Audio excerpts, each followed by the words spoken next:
Okay, so it was dark a few minutes ago when I left my house, but now the sun's starting to come out over the hills. We're gonna get more and more light, hopefully in the next 15 minutes.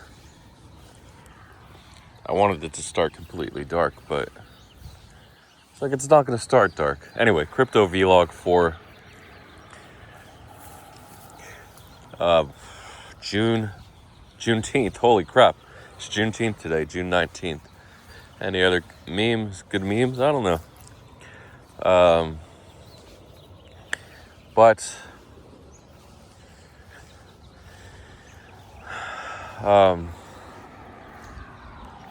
haven't been out here in the summer yet. Is it summer? No, 3 days it'll be summer.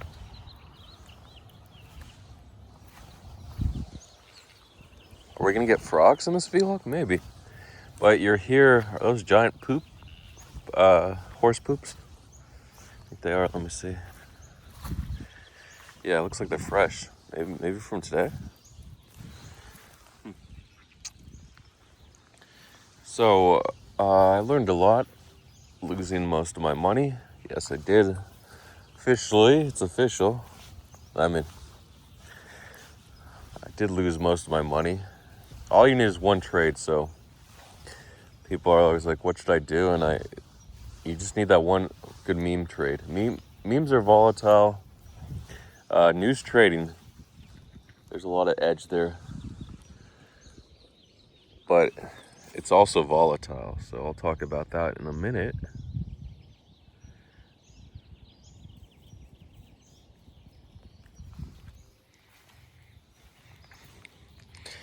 Okay, so memes or news trading, and then what we call gambling, aka investing in crypto, just buying whatever. So everyone knows the most reliable asset in crypto is Bitcoin. You buy it, it's gonna double every 2 or 3 years, just the way it is, the way it does. People are hoping, they're thinking like, oh, it's gonna 3x this year. It's pretty rare for it to do that. We did hit the 40K low. Was it 49K? No, I think it was 49K low in August, midsummer. Or was it August?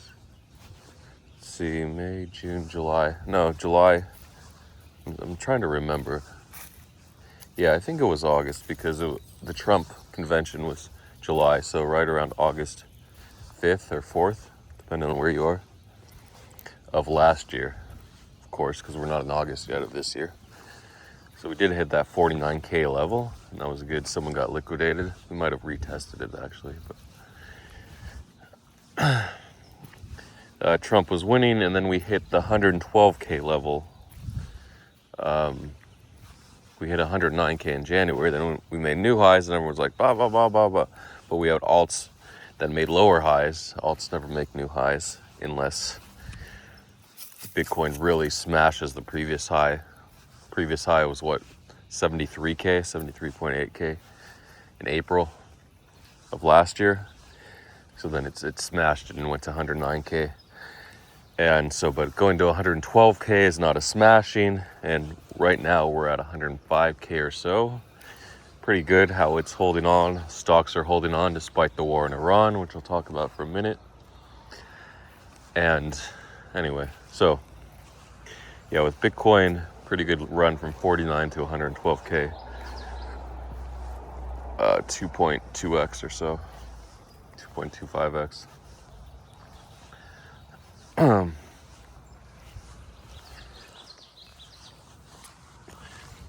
And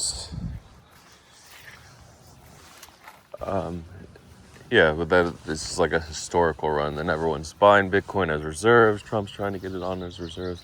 It's funny, just the reserve thing. Bitcoin really only pumped from its MicroStrategy from like 100 to 110K on the reserves announcement. So it really hasn't done anything. It's kind of like the news is coming, but the news hasn't been reflected in the price yet. So eventually it'll get there. It's going to take a while. Countries will start to make it the reserves. States on the state level, I think Texas is coming this week or end of this week. I don't know.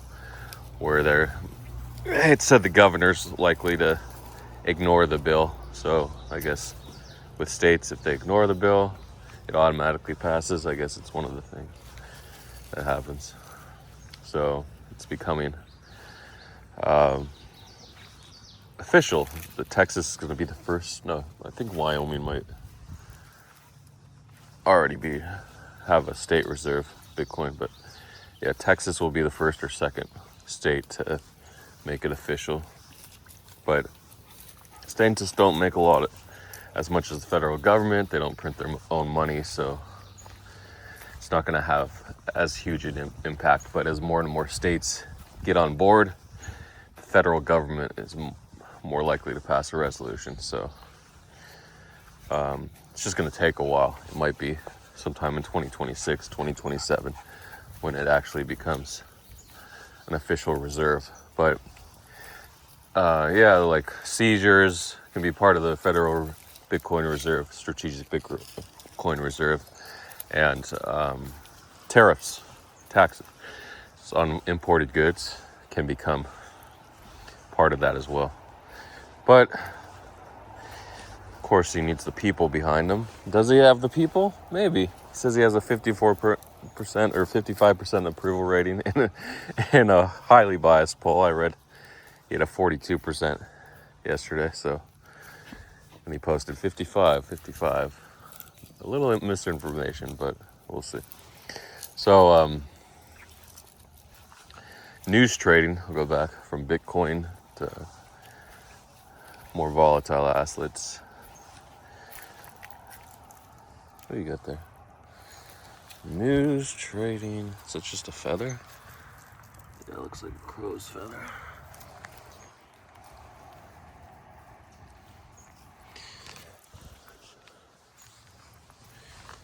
So this is about the only time. It was 5:28 when I started this vlog, and then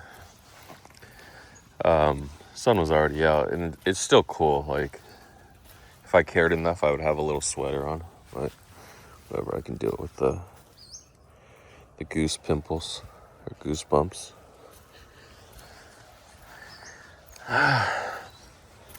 But we're not gonna have snakes out this early. As soon as you feel that warm in the air where you're like, okay, I'm gonna take off my sweater, it's getting a little warm, that's when the rattlesnakes, the vipers, pit vipers, start to come out. So I gotta watch out. But now I don't have to worry about them. There might be a couple snakes like in this whole trail that are already out, but they're gonna be hiding for the most part. But the majority of snakes are gonna start to come out when it's warm. They're still gonna hide, but they're gonna be out there. So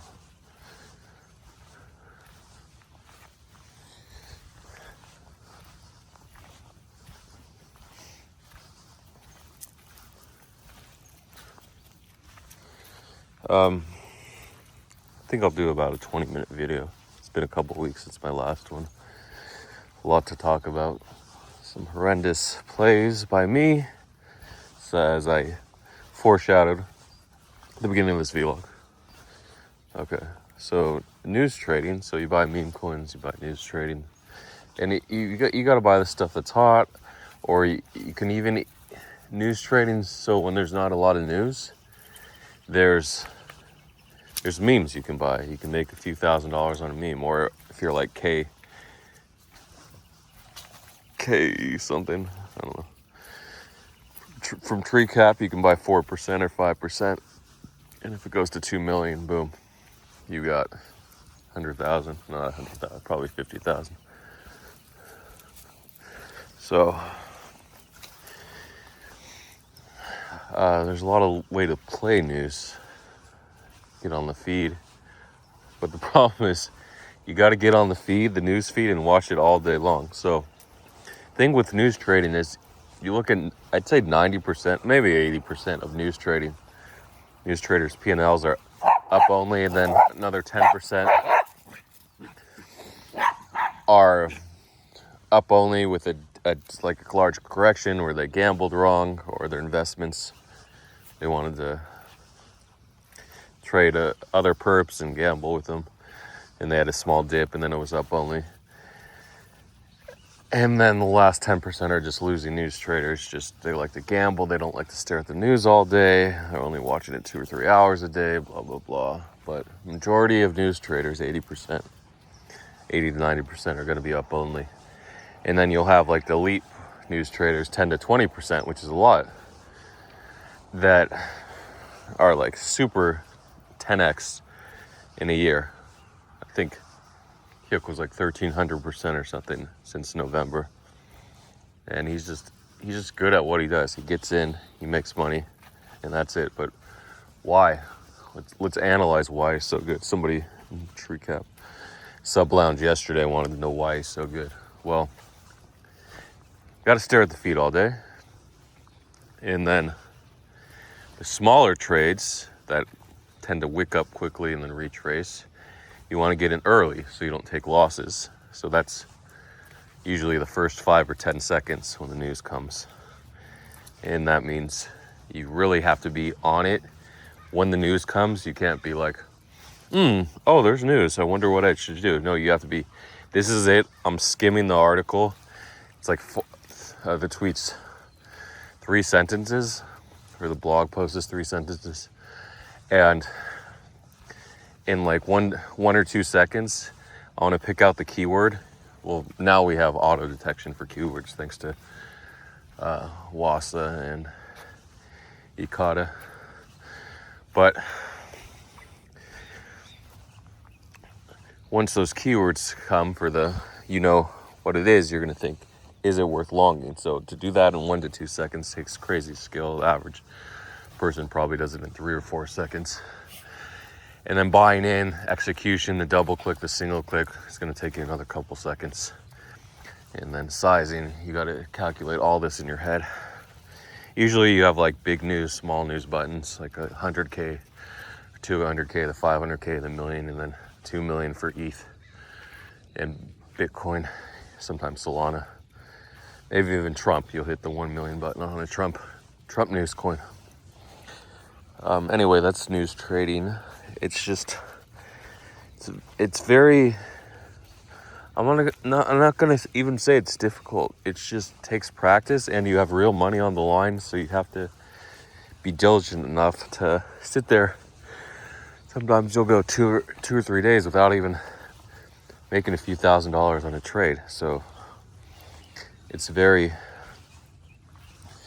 mentally consuming. It's not really the physical aspect of news trading. The physical is another level, but just overcoming the mental barrier of being long periods of no news, then suddenly the news comes and you miss it. Once you miss it, it's absolutely over. Like Tuesday, we had the Solana ETF leak where it pumped from 158 to 164, dipped to 162.7 or so, and then went to 168.1 the next day. But in this case, oh yeah, got a pretty good sun here. Problem is I walked beneath the tree, so you didn't really see the sun, but you're not even going to see the sun, but it's out there.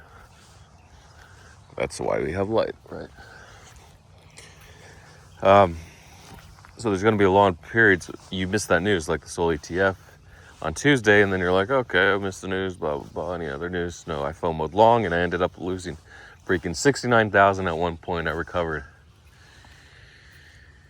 8,000 or so on Sol. I was up 23,000, I think, at one point, but no, it's just, I only had a 200,000 position versus a 500,000 position, so it was harder to recover because I was hits so low. And then of course Fart Coin retraced on the Coinbase listing from 152.5 to 106.5, and then last I checked last night it was at 110, but I hedged a bit at 118, so it's not like what I learned is assets that are super strong in a hedge, if you long 100K, you hedge with a pair trade short 100K. I did 4 alts short. Yours, if you win your pair trade, say like yours is trading at double the speed as the other alts when they go up, like Fartcoin did. So on 100K long, I was up like 20K, even on a hedge. When it goes down, you're just gonna, that 20K is gonna evaporate, and it can actually go into a loss depending on when you opened it. So it's, a hedge isn't 100% certain.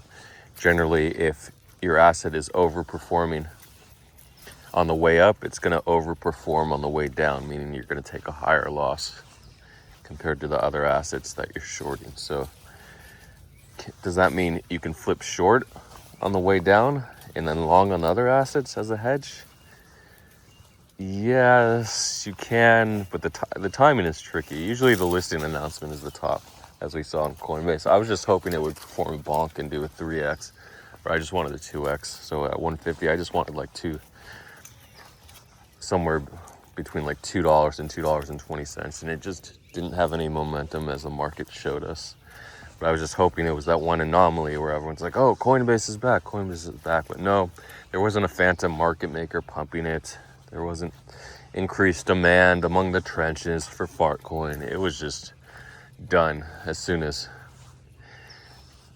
it went from the roadmap announcement at 94 cents to the listing announcement at $1.43 or something, 42, pumped to $1.52, and then it was done. Nice call by Damon. So anyway, that was my sort of peak. Wednesday morning, I was up that was a pretty good day. I was up like almost 70K on the day.